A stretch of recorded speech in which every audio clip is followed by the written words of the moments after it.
नमस्कार साथियों, जीएस सबके ऑनलाइन प्लेटफॉर्म पे आप सभी का स्वागत है। आज से हम लोग एक नया स्टार्ट करने वाले हैं, आधुनिक भारत। ठीक है। आपको पता होगा बीपीएससी के लिए कितना इम्पोर्टेंट है, चाहे प्री के लिए पढ़ो चाहे मेंस के लिए पढ़ो, दोनों के लिए काफी इम्पोर्टेंट है। और पीटी में भी क्वेश्चन देखने को मिलते हैं और मेंस के अंदर तो क्वेश्चन आते ही आते हैं। यदि तीनों हिस्ट्री में ले लो, एंशियंट, मेडिवल्स और मॉडर्न्स, तीनों में देखोगे तो मॉडर्न का वेटेज सबसे ज्यादा है। तो आज हम लोग आधुनिक भारत, आपने सुना होगा, तो आधुनिक तरीके से हम लोग इस चीज को पढ़ेंगे और एक एक कंसेप्ट को समझेंगे। जो फाउंडेशन बैच की तैयारी कर रहे हैं, जो 72वीं देख रहे हैं, 73वीं देख रहे हैं, उनको भी यह वीडियो देखना चाहिए। और जो पीटी दे रहे हैं इस बार, उनको भी यह वीडियो देखना चाहिए। इतिहास के अंदर हमें समझ विकसित करनी है, रट्टाबाजी नहीं करनी है। और हम हमेशा बताते हैं कि इस सब्जेक्ट के ऊपर यदि आप समझ विकसित करके पढ़ोगे तो पढ़ने में ज्यादा मजा आएगा। आप बस डेट रटते रहते हो, फैक्चुअल चीज के पीछे ज्यादा भागते हो। तो ठीक है, फैक्चुअल चीजें जरूरी है, लेकिन यदि आपका कंसेप्ट क्लियर रहता है ना, तो फैक्ट्स इजीली याद हो जाते हैं। तो हम आज लोग देखेंगे आधुनिक भारत किस तरीके से पढ़ा जाए, किस तरीके से समझा जाए, मेंस में किस तरीके से इसके ऊपर आंसर राइटिंग हम लोग कर सकते हैं, पीटी के पॉइंट ऑफ व्यू से क्या क्या हम ध्यान रख सकते हैं। हर एक चीज को हम देखेंगे बेहतरीन तरीके से। आई होप कि आपको पढ़ने में मजा भी आएगा और आपके अंदर चीजें की समझ विकसित होगी। आप सोचोगे कि हाँ, इस तरीके से हम आधुनिक भारत पढ़ेंगे तो आसान हो जाएगा मेरे लिए। तो चलिए पहले हम एक क्वेश्चन लेते हैं। क्वेश्चन तो पॉलिटिकल साइंस का है, फिर इसको हम देखेंगे कि बाद में इतिहास से इसको कैसे लिंक करते हैं। एक आपने सुना होगा ना कि जहां हमारा इतिहास समाप्त होता है, वहां हमारा क्या बनता है, संविधान बनता है। तो जब आगे आप पढ़ोगे ना, तो पॉलिटिकल साइंस और हिस्ट्री का काफी लिंकेज मिलेगा, काफी लिंक करके पढ़ोगे तो मजा भी आएगा। ठीक है।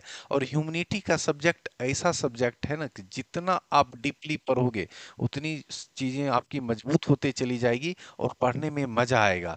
तो चलिए हम लोग देखते हैं कि इतिहास को कैसे पढ़ा जाए कि चीजें आसान हो जाए। ठीक है ना। तो हम पहला इसमें एक क्वेश्चंस लेते हैं, फर्स्ट क्वेश्चन हम देखते हैं। ठीक है ना। आप लोग भी नोट कर सकते हो, क्या बदलते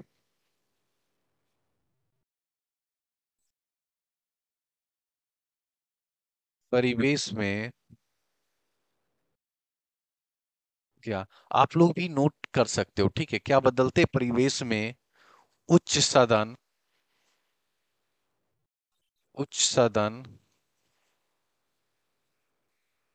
आज भी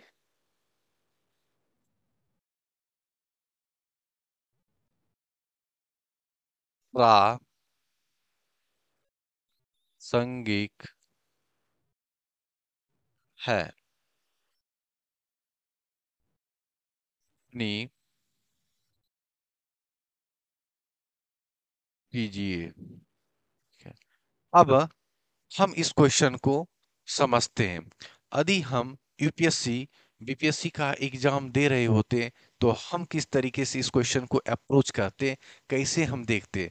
बस हम ये बताना चाह रहे हैं कि अभी फुल फ्लेज हम इतिहास नहीं शुरू कर रहे हैं। ठीक है। पहले हम ये बताना चाह रहे हैं कि आप इतिहास किस तरीके से पढ़ सकते हो, किस तरीके से आप समझ सकते हो।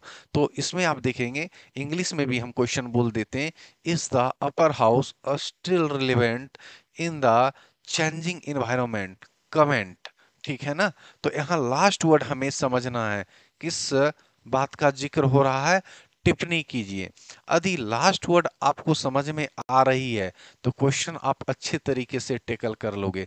जैसे आप क्रिटिसिज्म, कमेंट, ठीक है ना, रिव्यू, इन सब वर्ड का पता लगा लेते हो, इन सब वर्डों के ऊपर आपकी पकड़ है तो चीजें आसान हो जाती है। तो टिप्पणी का मतलब हम लोग देखते हैं, इंग्लिश में से क्या कहते हैं, कमेंट कहते हैं। कमेंट आप देखोगे तो कमेंट में क्या होता है, कमेंट आप निगेटिव भी कहते हो, पॉजिटिव भी करते हो किसी के फेसबुक के ऊपर कमेंट, किसी के यूट्यूब के ऊपर कमेंट। तो कमेंट क्या हो सकता है, निगेटिव भी हो सकता है, पॉजिटिव भी हो सकता है। तो इसको हम देखते हैं, पहले हम पक्ष टिप्पणी में देखेंगे। पहले क्या देखेंगे? पक्ष, यानी पॉजिटिव चीजों को। फिर इसी में देखेंगे विपक्ष, ठीक है। फिर देखेंगे संतुलित, है ना, संतुलित आंसर, बैलेंसिंग अप्रोच। पहले हम देखेंगे पॉजिटिव अप्रोच को, फिर हम देखेंगे निगेटिव अप्रोच को, फिर देखेंगे हम इसमें लास्ट में जो है बैलेंसिंग अप्रोच को देखेंगे, यानी संतुलित दृष्टिकोण को हम जानेंगे। ठीक है। अब इसमें आगे हम देखेंगे पक्ष विपक्ष में क्या देखना है। ठीक है। अब कह रहा है कि बदलते परिवेश, ऊपर आप देखोगे एक लाइन लिखा हुआ है, बदलते परिवेश। बदलते परिवेश का मतलब होता है 21वीं सदी, 21वीं सदी की बात कही जा रही है। अब 21वीं सदी का जिक्र जब हो रहा है तो इसमें हम देखेंगे 21वीं सदी में राष्ट्रीय स्तर पे,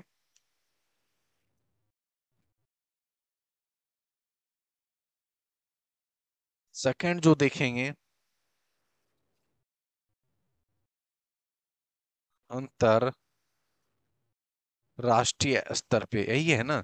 तो क्वेश्चन को आपको अच्छे से समझना है। पहले हम टिप्पणी का मतलब देखें कि टिप्पणी में क्या दिखाना है, पक्ष को दिखाना है, विपक्ष को दिखाना है, फिर हमें बैलेंसिंग अप्रोच के साथ चलना है। फिर यहाँ क्वेश्चन क्या पूछा है, क्या बदलते परिवेश में, तो बदलते परिवेश में हम किसको देखेंगे, 21वीं सदी। ठीक है ना, 21वीं सदी में क्या देख रहे हैं, राष्ट्रीय स्तर, यानी नेशनल स्तर पे, इंटरनेशनल स्तर पे। ठीक है। अब आगे हम देखेंगे क्या पूछ रहा, उच्च सदन का मतलब। यहां देखिए अब क्वेश्चन क्या है, उच्च सदन। ठीक है। अब उच्च सदन का मतलब क्या होगा, उच्च सदन का मतलब होगा संघ स्तर पे, मतलब सेंटर के लेवल पे, संघ स्तर पे किसका जिक्र कर रहा है, राज्य सभा, यही है ना, अपर हाउस पता होगा। और देखोगे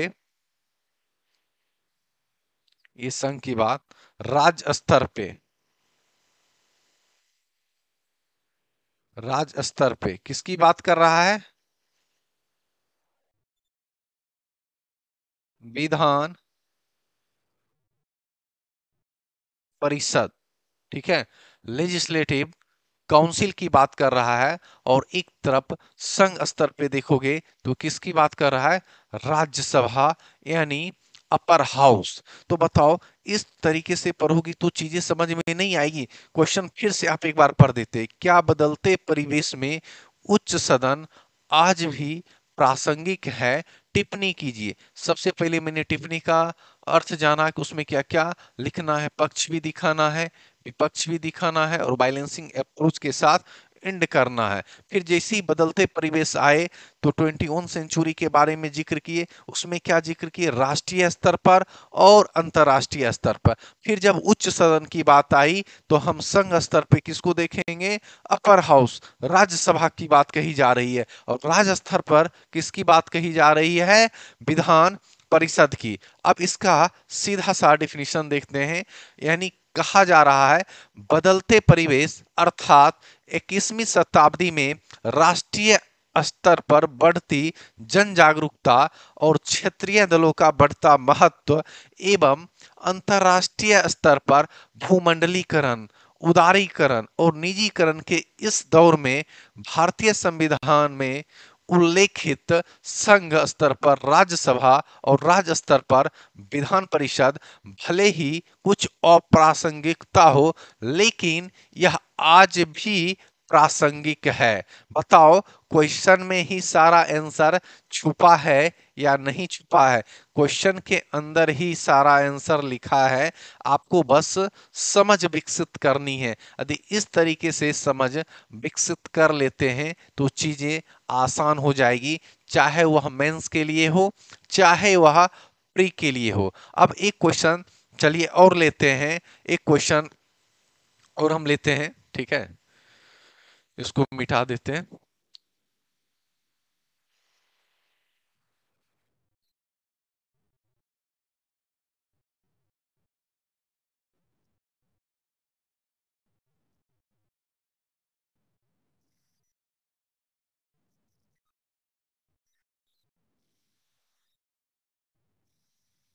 ठीक है। अब एक क्वेश्चन लेते हैं।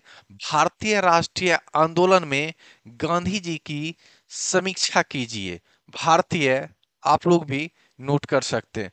भारतीय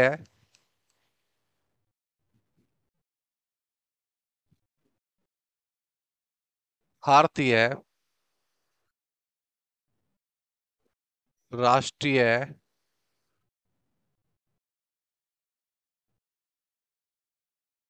आंदोलन में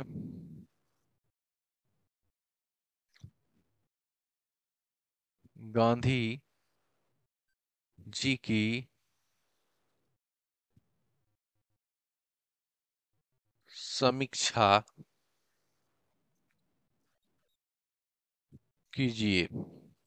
अब लास्ट वर्ड यहाँ पे क्या है? समीक्षा की बात कही जा रही है, यानी रिव्यू। ठीक है ना, यही होता है ना इंग्लिश वर्ड, रिव्यू कही जा रही है। अब रिव्यू में दिखाना है हमें सकारात्मक अप्रोच। क्या दिखाना है? सकारात्मक। और एक तरफ क्या दिखाना है? नकारात्मक अप्रोच, है ना। मतलब हमें 50-50 चलना है। सकारात्मक अप्रोच में हम लोग क्या देखेंगे? उपलब्धियां। क्या देखेंगे? उपलब्धियां। यहाँ पे हमें क्या दिखाना है? कमियां। ठीक है ना। यहाँ पे हम उपलब्धियां का मतलब अचीवमेंट होता है, कमियां का मतलब ड्रॉबैक होता है। ठीक है, यहाँ हम 50-50 दिखाएंगे। तो जब तक आप इस वर्ड को नहीं समझोगे, समीक्षा कीजिए, तब तक आप इस उत्तर को नहीं लिख सकते हो। तो लास्ट वर्ड समझना ज्यादा जरूरी होता है। क्या है? भारतीय राष्ट्रीय आंदोलन, मतलब नेशनल मूवमेंट की बात कही जा रही है। नेशनल मूवमेंट में गांधी जी की समीक्षा करने को कहा जा रहा है। तो क्या है? आप पहले positive approach, then negative approach, 50-50 लेकर चलना है। सकारात्मक में, पॉजिटिव अप्रोच में क्या दिखाना है? अचीवमेंट दिखाना है। नकारात्मक अप्रोच में कमियां जो है, कमियां यानी ड्रॉबैक दिखाना है। क्या क्या हो सकता है, यानी 50-50 चलना है। ठीक है ना। अब हम लोग आगे की चीजों को समझेंगे। भारतीय इतिहास, ये एक चीजें विकसित कर रहे थे कि आप इस तरीके से क्वेश्चंस बना सकते हो, इस तरीके से क्वेश्चन टैकल कर सकते हो। सिर्फ प्री प्री कहने से आपका फाइनल सिलेक्शन हो जाएगा? नहीं होगा। तो दोनों अप्रोच विकसित करना पड़ेगा, चाहे वह मेंस का अप्रोच हो, चाहे वह प्री का अप्रोच हो। हम तो पीटी से ज्यादा मेंस की बात करते हैं आपके सामने, कि आपका फाइनल सिलेक्शन ना रुके। ठीक है ना। तो जितना एफर्ट हम लगा रहे हैं मेंस के लिए, उतना एफर्ट आप भी लगाइए, क्योंकि आपको भी पता है यदि अंतिम रूप से सिलेक्शन लेना है तो मेंस काफी इंपॉर्टेंट हो जाता है। तो हमें नहीं लगता है कि ये चीजें समझ में नहीं आई होगी। तो क्वेश्चन को जितना अच्छे से आप समझोगे, उतना बेहतर तरीके से आप उत्तर लिख पाओगे। अब हम देखेंगे भारतीय इतिहास। ठीक है ना। आगे हम लोग देखते हैं।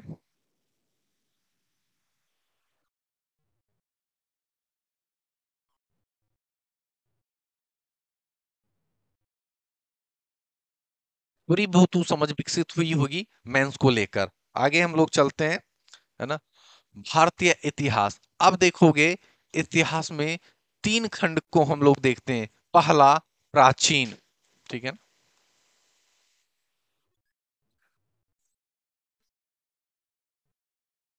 प्राचीन यानी एंशियंट हिस्ट्री। दूसरा, मध्य कालीन। ठीक है, मेडिवल हिस्ट्री। तीसरा,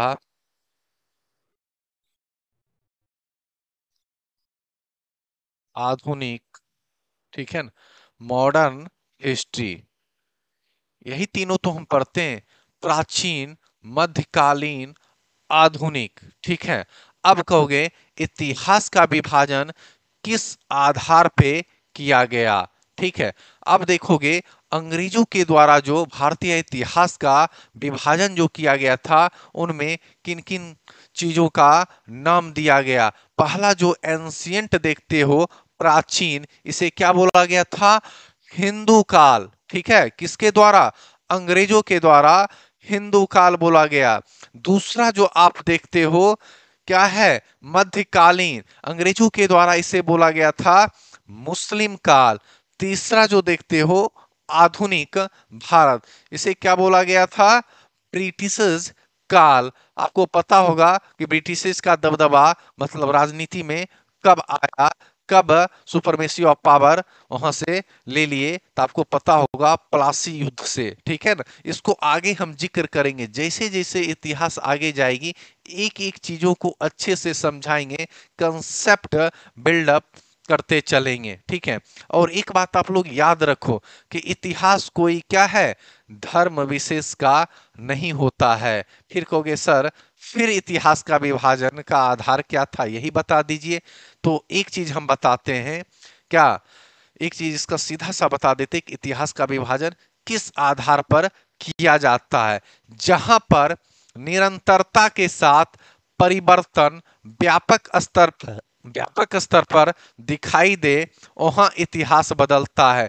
यानी जहां पर क्या है? निरंतरता के साथ परिवर्तन व्यापक स्तर पर दिखाई दे, वहां इतिहास बदलता है। और इंग्लिश में एक टर्म यूज आप करते होंगे, continuity with changes. Continuity with changes की बात करते हो। आप कहोगे सर क्या परिवर्तन होगा, परिवर्तन का आधार क्या है? आप देखोगे सामाजिक स्तर, दूसरा आर्थिक, तीसरा सांस्कृतिक, चौथा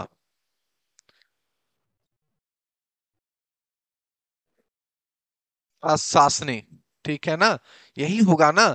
सामाजिक आधार पे चेंजेस देखने को मिलेंगे, आर्थिक आधार पे चेंजेस देखने को मिलेंगे, सांस्कृतिक आधार पे चेंजेस देखने को मिलेंगे, प्रशासनिक आधार पे चेंजेस देखने को मिलेंगे। यानी इन चार आधार आपको देखने को मिलेंगे। आगे हम लोग चलते हैं। अब प्राचीन इतिहास की थोड़ी सी बात करते हैं। आप देखोगे प्राचीन इतिहास चेंजेस की जब आप बात कर रहे हो, ऋग वैदिक काल सुने होगे, नहीं सुने होगे तो सुन लो। एक आता है उत्तर वैदिक काल। ये दो नाम तो आपने सुना ही होगा। अब कहोगे सर ऋग्वैदिक काल में मुख्य आधार क्या था? हम यहां कहेंगे ऋग्वैदिक काल का मुख्य आधार क्या था? पशु पालन। ठीक है? और उत्तर वैदिक आते आते मुख्य आधार क्या हो गया? कृषि। जब ऋग्वेदिक का पशुपालन था, उत्तर वैदिक का कृषि हो गया, तो यानी है कि चेंजेस देखने को कहां कहां मिलेंगे? सामाजिक पे, आर्थिक, सांस्कृतिक और प्रशासनिक, मतलब हर जगह आपको चेंजेस देखने को मिलेंगे। ठीक है, समझ गए? इस तरीके से आपको पढ़ना है। यानी सारे क्षेत्रों में आपको क्या है? परिवर्तन दिखाई देगा। ठीक है ना? अब आधुनिक भारत के इतिहास में जो लास्ट टॉपिक होगा उसे हम देखेंगे, और देखेंगे कैसे हम लोग इतिहास पढ़ते हैं। कुछ यूनिक तरीके से हम लोग समझने का प्रयास करेंगे।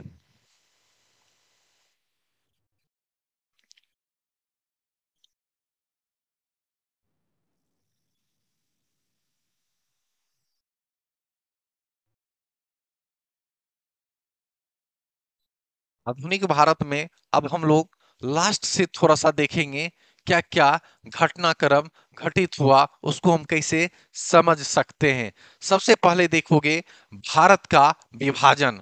ठीक है?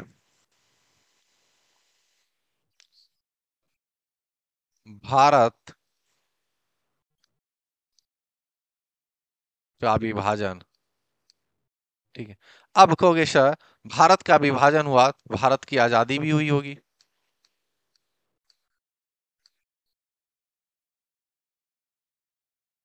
भारत की आजादी भी हुई होगी ना?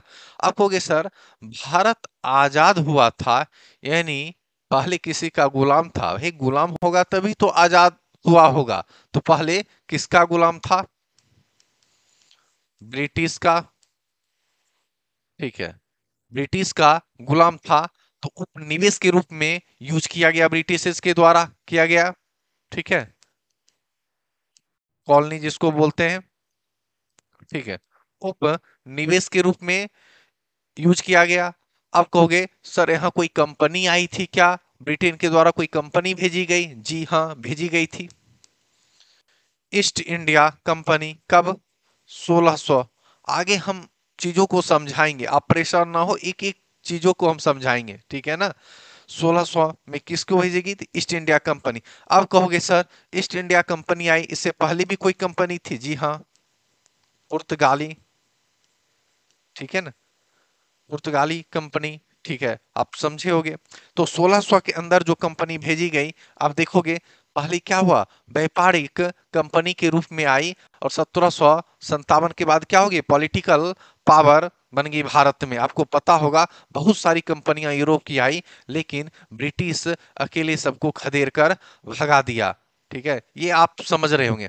अब आगे के क्रम में हम चलेंगे, तो आधुनिक भारत के इतिहास में 3 यूनिट आते हैं। तो यहां आप समझ गए होंगे।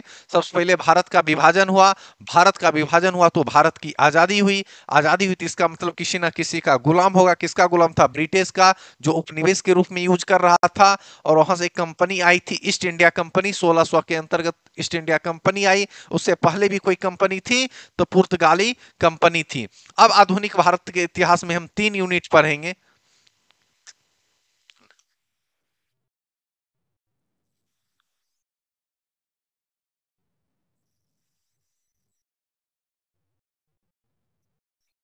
3 यूनिट पढ़ेंगे। पहला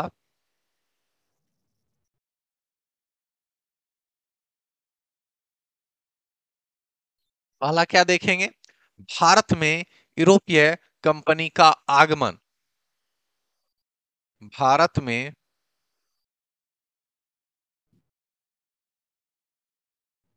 यूरोपीय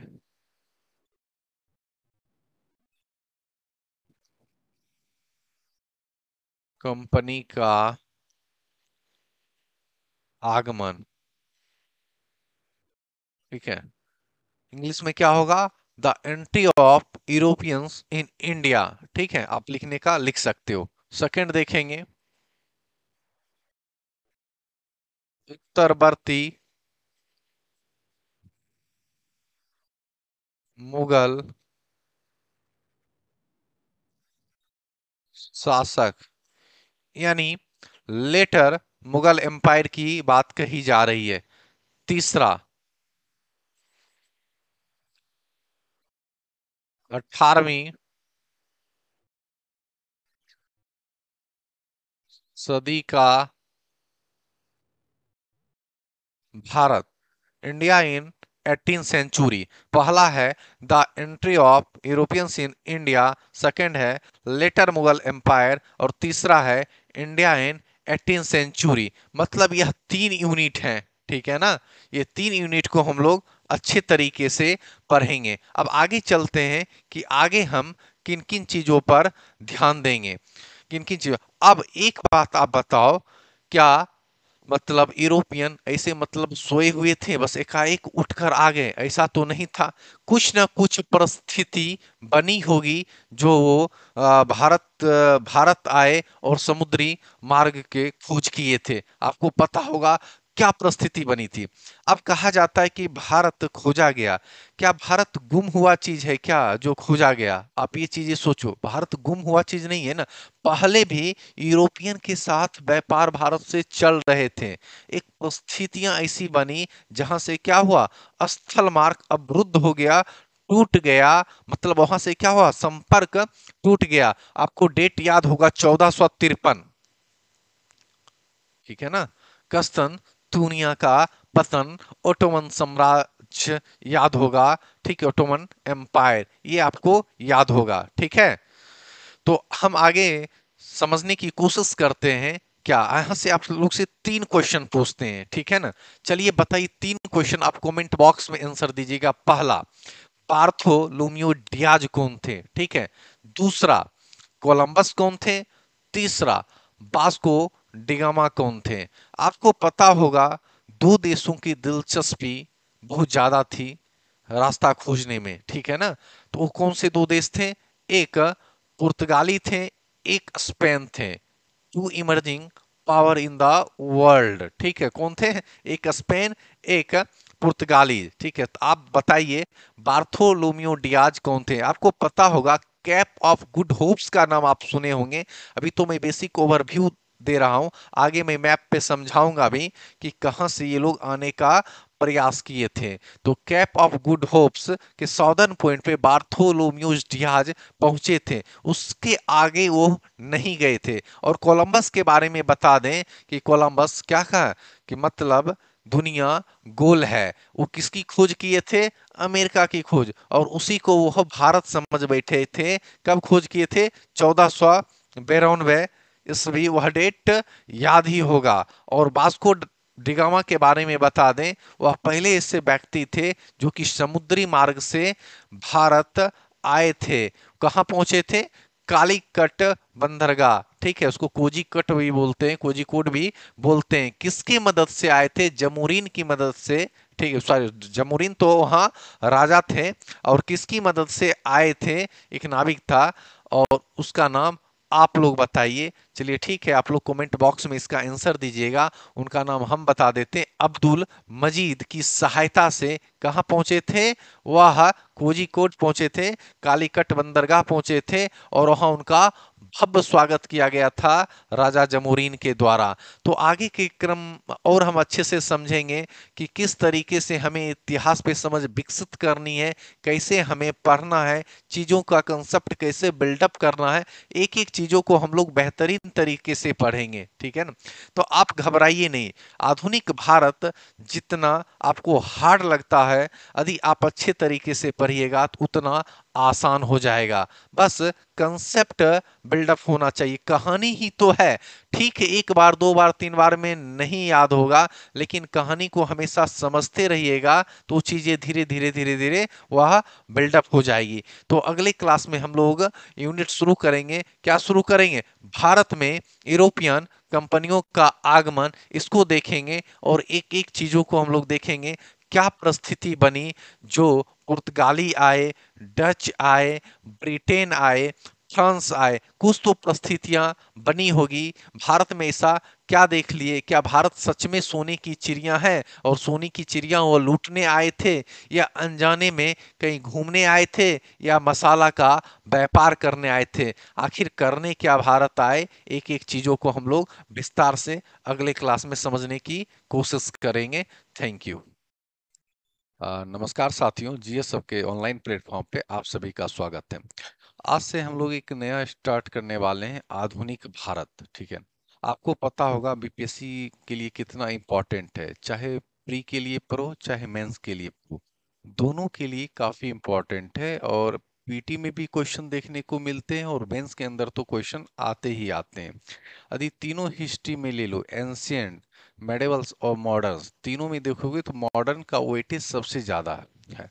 तो आज हम लोग आधुनिक भारत, आपने सुना होगा, तो आधुनिक तरीके से हम लोग इस चीज को पढ़ेंगे और एक एक कंसेप्ट को समझेंगे। जो फाउंडेशन बैच की तैयारी कर रहे हैं, जो 72वीं देख रहे हैं, 73वीं देख रहे हैं, उनको भी यह वीडियो देखना चाहिए। और जो पीटी दे रहे हैं इस बार, उनको भी यह वीडियो देखना चाहिए।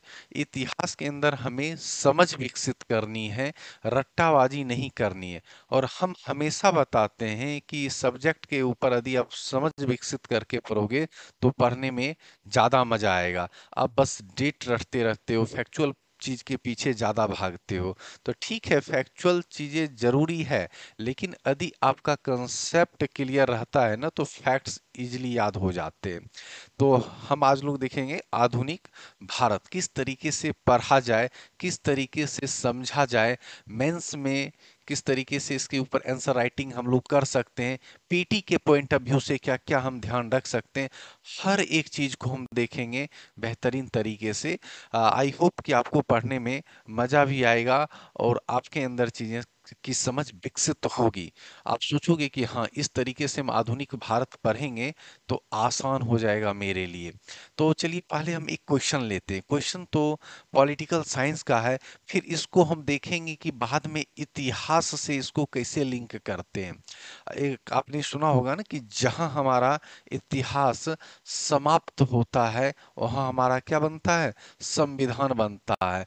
तो जब आगे आप पढ़ोगे ना तो पॉलिटिकल साइंस और हिस्ट्री का काफी लिंकेज मिलेगा, काफी लिंक करके पढ़ोगे तो मजा भी आएगा, ठीक है। और ह्यूमैनिटी का सब्जेक्ट ऐसा सब्जेक्ट है ना कि जितना आप डीपली पढ़ोगे उतनी चीजें आपकी मजबूत होते चली जाएगी और पढ़ने में मजा आएगा। तो चलिए हम लोग देखते हैं कि इतिहास को कैसे पढ़ा जाए कि चीजें आसान हो जाए, ठीक है ना। तो हम पहला इसमें एक क्वेश्चंस लेते हैं, फर्स्ट क्वेश्चन हम देखते हैं, ठीक है ना। आप लोग भी नोट कर सकते हो, क्या बदलते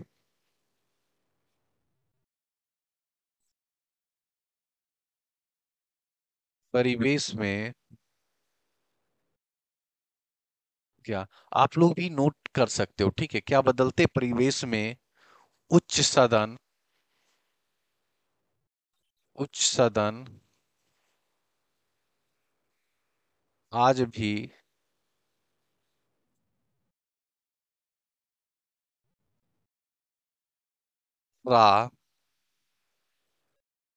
प्रासंगिक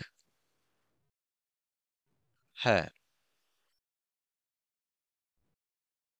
अपनी कीजिए। अब हम इस क्वेश्चन को समझते हैं। यदि हम यूपीएससी बीपीएससी का एग्जाम दे रहे होते तो हम किस तरीके से इस क्वेश्चन को अप्रोच करते, कैसे हम देखते। बस हम ये बताना चाह रहे हैं कि अभी फुल फ्लेज हम इतिहास नहीं शुरू कर रहे हैं, ठीक है। पहले हम ये बताना चाह रहे हैं कि आप इतिहास किस तरीके से पढ़ सकते हो, किस तरीके से आप समझ सकते हो।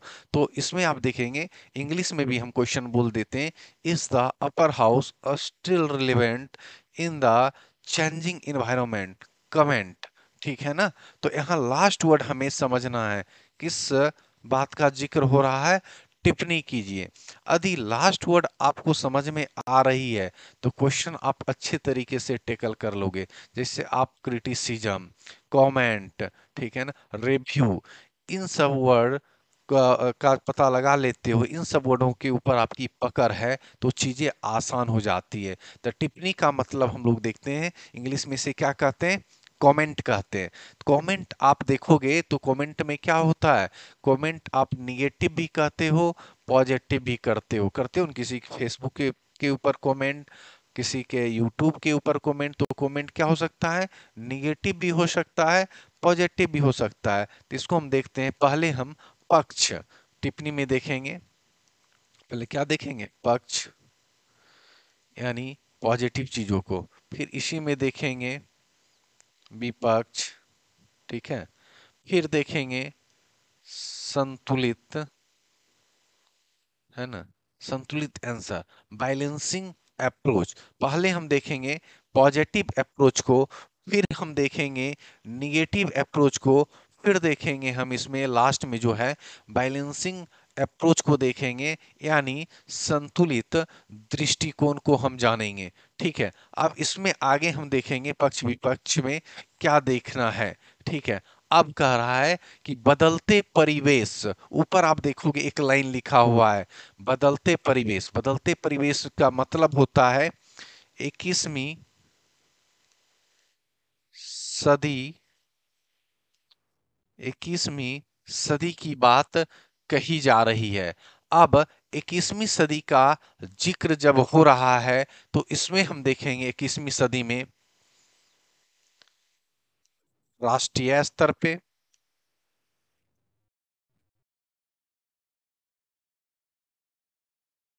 सेकंड जो देखेंगे अंतर राष्ट्रीय स्तर पे, यही है ना।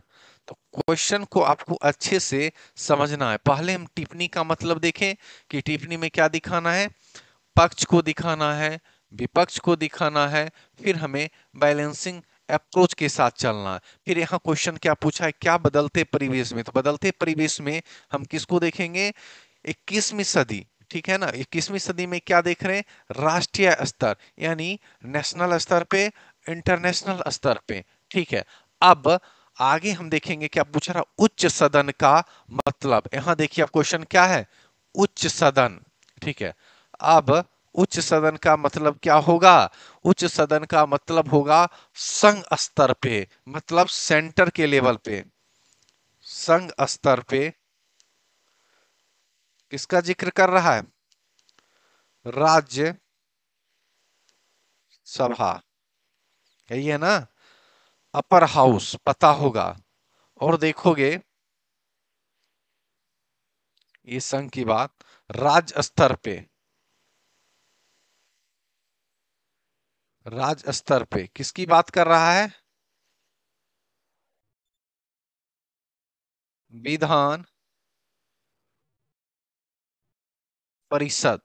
ठीक है, लेजिस्लेटिव काउंसिल की बात कर रहा है। और एक तरफ संघ स्तर पे देखोगे तो किसकी बात कर रहा है, राज्यसभा यानी अपर हाउस। तो बताओ, इस तरीके से पढ़ोगी तो चीजें समझ में नहीं आएगी। क्वेश्चन फिर से आप एक बार पढ़ देते, क्या बदलते परिवेश में उच्च सदन आज भी प्रासंगिक है, टिप्पणी कीजिए। सबसे पहले मैंने टिप्पणी का अर्थ जाना कि उसमें क्या क्या लिखना है, पक्ष भी दिखाना है, विपक्ष भी दिखाना है, और बैलेंसिंग अप्रोच के साथ एंड करना है। फिर जैसे ही बदलते परिवेश आए तो 21 सेंचुरी के बारे में जिक्र किए, उसमें क्या जिक्र किए, राष्ट्रीय स्तर पर और अंतर्राष्ट्रीय स्तर पर।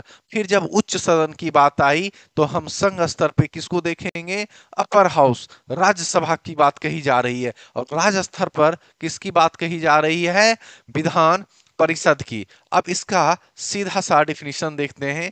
यानी कहा जा रहा है, बदलते परिवेश अर्थात 21वीं शताब्दी में राष्ट्रीय स्तर पर बढ़ती जन जागरूकता और क्षेत्रीय दलों का बढ़ता महत्व एवं अंतर्राष्ट्रीय स्तर पर भूमंडलीकरण, उदारीकरण और निजीकरण के इस दौर में भारतीय संविधान में उल्लेखित संघ स्तर पर राज्यसभा और राज्य स्तर पर विधान परिषद भले ही कुछ अप्रासंगिकता हो, लेकिन यह आज भी प्रासंगिक है। बताओ, क्वेश्चन में ही सारा आंसर छुपा है या नहीं छुपा है, क्वेश्चन के अंदर ही सारा आंसर लिखा है। आपको बस समझ विकसित करनी है। यदि इस तरीके से समझ विकसित कर लेते हैं तो चीजें आसान हो जाएगी, चाहे वह मेंस के लिए हो, चाहे वह प्री के लिए हो। अब एक क्वेश्चन चलिए और लेते हैं, एक क्वेश्चन और हम लेते हैं। ठीक है, इसको मिटा देते हैं।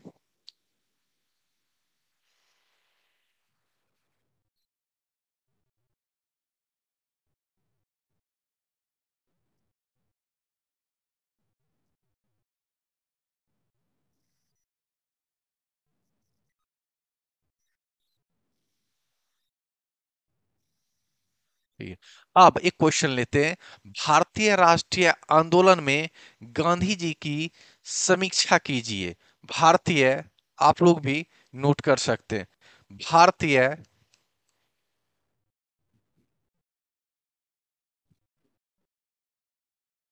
भारतीय राष्ट्रीय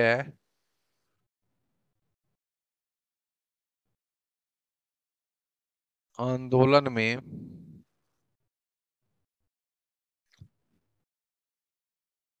गांधी जी की समीक्षा कीजिए। अब लास्ट वर्ड यहाँ पे क्या है, समीक्षा की बात कही जा रही है, यानी रिव्यू। ठीक है ना, यही होता है ना इंग्लिश वर्ड, रिव्यू कही जा रही है। अब रिव्यू में दिखाना है हमें सकारात्मक अप्रोच। क्या दिखाना है, सकारात्मक। और एक तरफ क्या दिखाना है, नकारात्मक अप्रोच, है ना। मतलब हमें 50-50 चलना है। सकारात्मक अप्रोच में हम लोग क्या देखेंगे? उपलब्धियां। क्या देखेंगे? उपलब्धियां। यहाँ पे हमें क्या दिखाना है? कमियां। ठीक है ना? यहाँ पे हम उपलब्धियां का मतलब अचीवमेंट होता है, कमियां का मतलब ड्रॉबैक होता है। ठीक है, यहाँ हम 50-50 दिखाएंगे। तो जब तक आप इस वर्ड को नहीं समझोगे, समीक्षा कीजिए, तब तक आप इस उत्तर को नहीं लिख सकते हो। तो लास्ट वर्ड समझना ज्यादा जरूरी होता है। क्या है? भारतीय राष्ट्रीय आंदोलन, मतलब नेशनल मूवमेंट की बात कही जा रही है। नेशनल मूवमेंट में गांधी जी की समीक्षा करने को कहा जा रहा है। तो क्या है? आप पहले positive approach, then negative approach, 50-50 लेकर चलना है। सकारात्मक में, पॉजिटिव अप्रोच में क्या दिखाना है? अचीवमेंट दिखाना है। नकारात्मक अप्रोच में कमियां जो है, कमियां यानी ड्रॉबैक दिखाना है। क्या क्या हो सकता है, यानी 50-50 चलना है। ठीक है ना? अब हम लोग आगे की चीजों को समझेंगे। भारतीय इतिहास, ये एक चीजें विकसित कर रहे थे कि आप इस तरीके से क्वेश्चंस बना सकते हो, इस तरीके से क्वेश्चन टैकल कर सकते हो। सिर्फ प्री प्री कहने से आपका फाइनल सिलेक्शन हो जाएगा? नहीं होगा। तो दोनों अप्रोच विकसित करना पड़ेगा, चाहे वह मेंस का अप्रोच हो, चाहे वह प्री का अप्रोच हो। हम तो पीटी से ज्यादा मेंस की बात करते हैं आपके सामने, कि आपका फाइनल सिलेक्शन ना रुके। ठीक है ना? तो जितना एफर्ट हम लगा रहे हैं मेंस के लिए, उतना एफर्ट आप भी लगाइए, क्योंकि आपको भी पता है यदि अंतिम रूप से सिलेक्शन लेना है तो मेंस काफी इंपॉर्टेंट हो जाता है। तो हमें नहीं लगता है कि ये चीजें समझ में नहीं आई होगी। तो क्वेश्चन को जितना अच्छे से आप समझोगे, उतना बेहतर तरीके से आप उत्तर लिख पाओगे। अब हम देखेंगे भारतीय इतिहास। ठीक है ना? आगे हम लोग देखते हैं।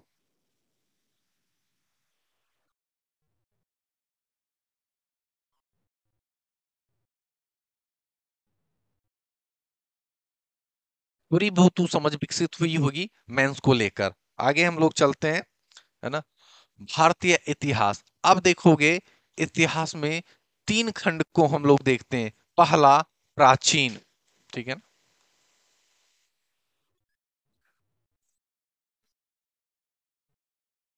प्राचीन यानी एंशियंट हिस्ट्री।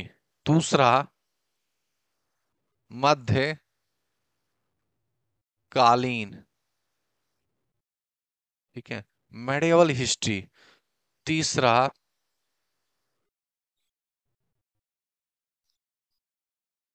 आधुनिक।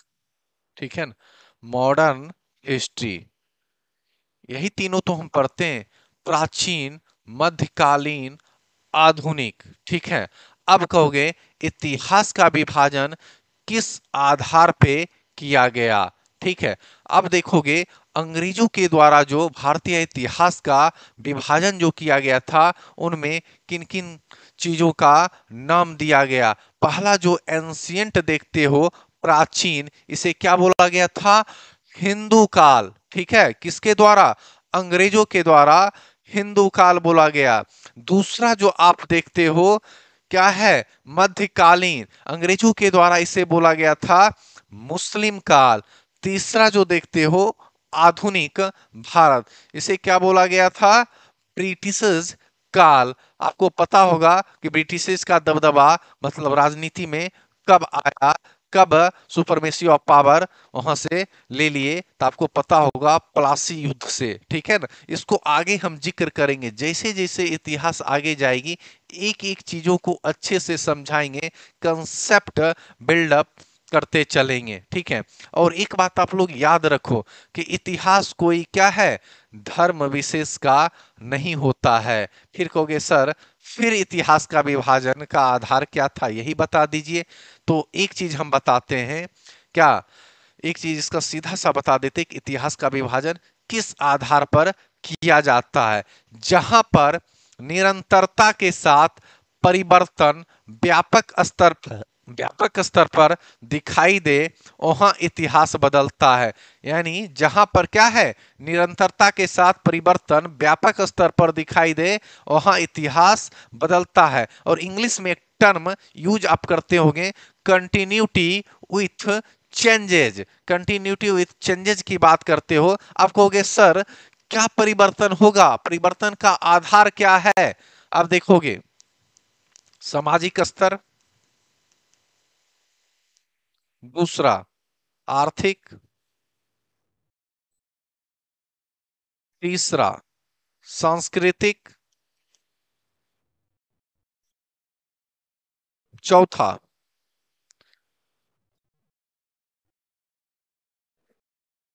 प्रशासनिक। ठीक है ना, यही होगा ना। सामाजिक आधार पे चेंजेस देखने को मिलेंगे, आर्थिक आधार पे चेंजेस देखने को मिलेंगे, सांस्कृतिक आधार पे चेंजेस देखने को मिलेंगे, प्रशासनिक आधार पे चेंजेस देखने को मिलेंगे। यानी इन चार आधार आपको देखने को मिलेंगे। आगे हम लोग चलते हैं। अब प्राचीन इतिहास की थोड़ी सी बात करते हैं। आप देखोगे प्राचीन इतिहास चेंजेस की जब आप बात कर रहे हो, ऋग वैदिक काल सुने होगे, नहीं सुने होगे तो सुन लो। एक आता है उत्तर वैदिक काल। ये दो नाम तो आपने सुना ही होगा। अब कहोगे सर ऋग वैदिक काल में मुख्य आधार क्या था। हम यहां कहेंगे ऋग वैदिक काल का मुख्य आधार क्या था, पशु पालन। ठीक है। और उत्तर वैदिक आते आते मुख्य आधार क्या हो गया, कृषि। जब ऋग्वेदिक का पशुपालन था, उत्तर वैदिक का कृषि हो गया, तो यानी है कि चेंजेस देखने को कहां कहां मिलेंगे, सामाजिक पे, आर्थिक, सांस्कृतिक और प्रशासनिक, मतलब हर जगह आपको चेंजेस देखने को मिलेंगे। ठीक है, समझ गए। इस तरीके से आपको पढ़ना है, यानी सारे क्षेत्रों में आपको क्या है, परिवर्तन दिखाई देगा। ठीक है ना। अब आधुनिक भारत के इतिहास में जो लास्ट टॉपिक होगा उसे हम देखेंगे, और देखेंगे कैसे हम लोग इतिहास पढ़ते हैं, कुछ यूनिक तरीके से हम लोग समझने का प्रयास करेंगे।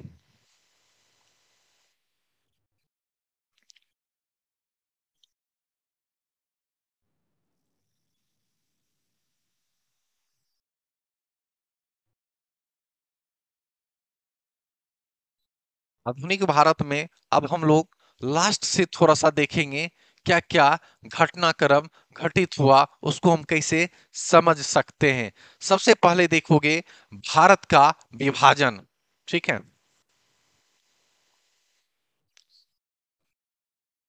भारत का विभाजन। ठीक है। अब कहोगे सर भारत का विभाजन हुआ, भारत की आजादी भी हुई होगी।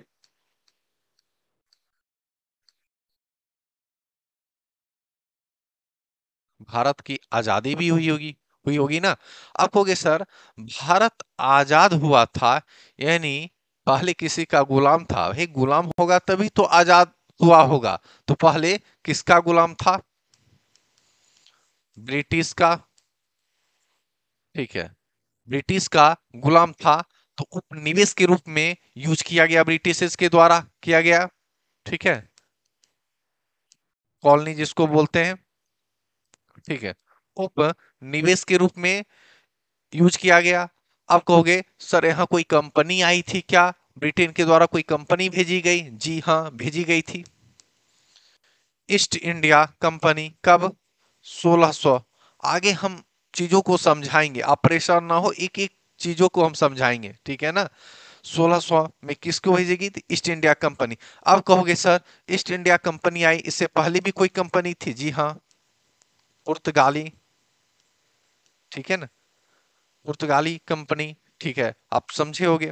तो 1600 के अंदर जो कंपनी भेजी गई, आप देखोगे पहले क्या हुआ, व्यापारिक कंपनी के रूप में आई। और 1757 के बाद क्या होगी, पॉलिटिकल पावर बन गई भारत में। आपको पता होगा बहुत सारी कंपनियां यूरोप की आई, लेकिन ब्रिटिश अकेले सबको खदेड़ कर भगा दिया। ठीक है, ये आप समझ रहे होंगे।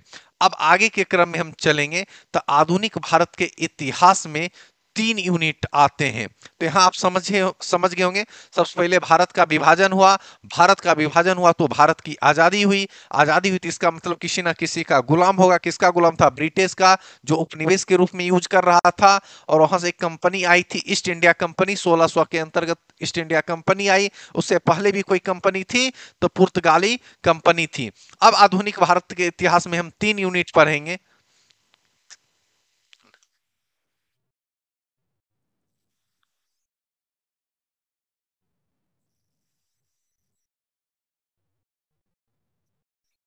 3 यूनिट पढ़ेंगे। पहला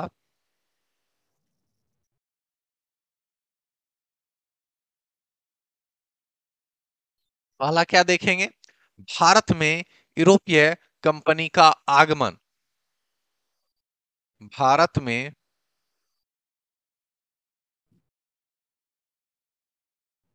यूरोपीय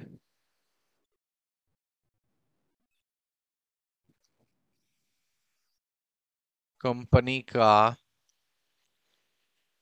आगमन। ठीक है, इंग्लिश में क्या होगा? The entry of Europeans in India. ठीक है, आप लिखने का लिख सकते हो। सेकंड देखेंगे, उत्तरवर्ती मुगल शासक, यानी लेटर मुगल एम्पायर की बात कही जा रही है। तीसरा, 18वीं सदी का Bharat, India in 18th century. पहला है the entry of Europeans in India. Second है लेटर मुगल एम्पायर। और तीसरा है इंडिया इन 18th सेंचुरी। मतलब यह 3 यूनिट हैं। ठीक है ना? ये 3 यूनिट को हम लोग अच्छे तरीके से पढ़ेंगे। अब आगे चलते हैं कि आगे हम किन किन चीजों पर ध्यान देंगे। किन किन चीजों। अब एक बात आप बताओ, क्या मतलब यूरोपियन ऐसे मतलब सोए हुए थे बस एकाएक उठकर आ गए? ऐसा तो नहीं था। कुछ ना कुछ परिस्थिति बनी होगी जो वो भारत आए और समुद्री मार्ग के खोज किए थे। आपको पता होगा क्या परिस्थिति बनी थी। अब कहा जाता है कि भारत खोजा गया। क्या भारत गुम हुआ चीज है क्या जो खोजा गया? आप ये चीजें सोचो, भारत गुम हुआ चीज नहीं है ना। पहले भी यूरोपियन के साथ व्यापार भारत से चल रहे थे। एक परिस्थितियां ऐसी बनी जहां से क्या हुआ? स्थल मार्ग अवरुद्ध हो गया, टूट गया। मतलब वहां से क्या हुआ? संपर्क टूट गया। आपको डेट याद होगा, 1453। ठीक है ना? कस्तूनिया का पतन, ओटोमन साम्राज्य याद होगा। ठीक है, ओटोमन एम्पायर, ये आपको याद होगा। ठीक है, तो हम आगे समझने की कोशिश करते हैं। क्या यहां से आप लोग से 3 क्वेश्चन पूछते हैं, ठीक है ना? चलिए बताइए, 3 क्वेश्चन आप कमेंट बॉक्स में आंसर दीजिएगा। पहला, पार्थोलोम्यू डियाज कौन थे? ठीक है। दूसरा, कोलंबस कौन थे? तीसरा, वास्को डिगामा कौन थे? आपको पता होगा, दो देशों की दिलचस्पी बहुत ज्यादा थी रास्ता खोजने में। ठीक है ना? तो वो कौन से दो देश थे? एक पुर्तगाली थे, एक स्पेन थे। Two emerging power in the world. ठीक है, कौन थे? एक स्पेन, एक पुर्तगाली। ठीक है, तो आप बताइए, बार्थोलोमियो डियाज कौन थे? आपको पता होगा, कैप ऑफ गुड होप्स का नाम आप सुने होंगे। अभी तो मैं बेसिक ओवरव्यू दे रहा हूं, आगे मैं मैप पे समझाऊंगा भी कि कहां से ये लोग आने का प्रयास किए थे। तो कैप ऑफ गुड होप्स के सॉदर्न पॉइंट पे बार्थोलोम्यूज डियाज पहुंचे थे। उसके आगे वो नहीं गए थे। और कोलंबस के बारे में बता दें कि कोलंबस क्या कहा कि मतलब दुनिया गोल है। वो किसकी खोज किए थे? अमेरिका की खोज। और उसी को वो भारत समझ बैठे थे। कब खोज किए थे? 1492 ईस्वी। वह डेट याद ही होगा। और वास्को डिगामा के बारे में बता दें, वह पहले ऐसे व्यक्ति थे जो कि समुद्री मार्ग से भारत आए थे। कहाँ पहुंचे थे? कालीकट बंदरगाह, ठीक है, उसको कोजीकट भी बोलते हैं, कोजीकोड भी बोलते हैं। किसकी मदद से आए थे? जमोरिन की मदद से। ठीक है, सॉरी, जमोरिन तो वहां राजा थे। और किसकी मदद से आए थे? एक नाविक था, और उसका नाम आप लोग बताइए। चलिए ठीक है, आप लोग कमेंट बॉक्स में इसका आंसर दीजिएगा। उनका नाम हम बता देते हैं, अब्दुल मजीद की सहायता से कहाँ पहुंचे थे? वह कोझिकोड पहुंचे थे, कालीकट बंदरगाह पहुंचे थे, और वहां उनका भव्य स्वागत किया गया था राजा जमोरीन के द्वारा। तो आगे के क्रम और हम अच्छे से समझेंगे कि किस तरीके से हमें इतिहास पे समझ विकसित करनी है, कैसे हमें पढ़ना है, चीजों का कंसेप्ट कैसे बिल्डअप करना है। एक एक चीजों को हम लोग बेहतरीन तरीके से पढ़ेंगे, ठीक है ना? तो आप घबराइए नहीं। आधुनिक भारत जितना आपको हार्ड लगता है, यदि आप अच्छे तरीके से पढ़िएगा तो उतना आसान हो जाएगा। बस कंसेप्ट बिल्डअप होना चाहिए। कहानी ही तो है, ठीक है, एक बार दो बार तीन बार में नहीं याद होगा, लेकिन कहानी को हमेशा समझते रहिएगा तो वो चीजें धीरे धीरे धीरे धीरे वह बिल्डअप हो जाएगी। तो अगले क्लास में हम लोग यूनिट शुरू करेंगे। क्या शुरू करेंगे? भारत में यूरोपियन कंपनियों का आगमन, इसको देखेंगे, और एक एक चीजों को हम लोग देखेंगे। क्या परिस्थिति बनी? जो पुर्तगाली आए, डच आए, ब्रिटेन आए, फ्रांस आए, कुछ तो परिस्थितियां बनी होगी भारत में। ऐसा क्या देख लिए? क्या भारत सच में सोने की चिड़िया है, और सोने की चिड़िया वो लूटने आए थे, या अनजाने में कहीं घूमने आए थे, या मसाला का व्यापार करने आए थे? आखिर करने क्या भारत आए? एक एक चीजों को हम लोग विस्तार से अगले क्लास में समझने की कोशिश करेंगे। Thank you.